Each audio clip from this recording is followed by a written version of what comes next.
हरिओम. आज सोमवार, श्रावण शुद्ध प्रतिपदा, 5 ऑगस्ट 2024.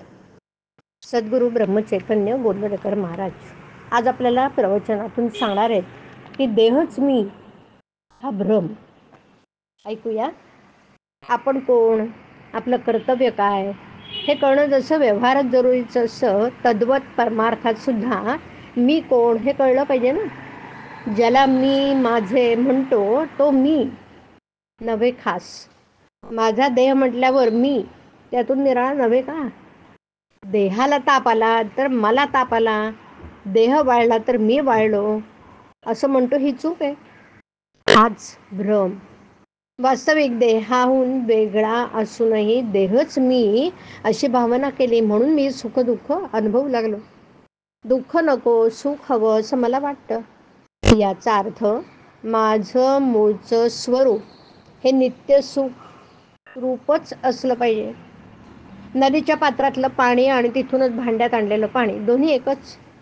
पण भांड्यातल्या पाण्याला चव किंवा स्वाद निराळाच येत असेल तर भांड्यात घाण आहे असं आपल्याला समजतं.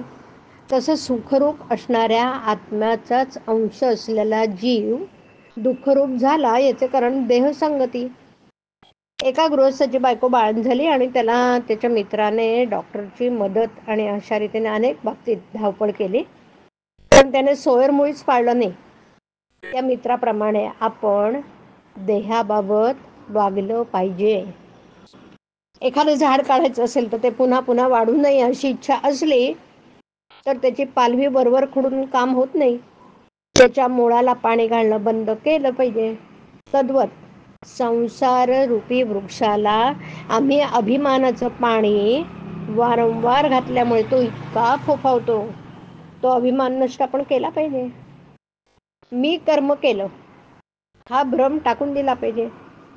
खरा करता ईश्वर असताना जीव विनाकारणच मी करता असं मानतो. कर्तृत्व आपल्याकडे घेतल्यामुळे जीव सुख दुःख भोगतो.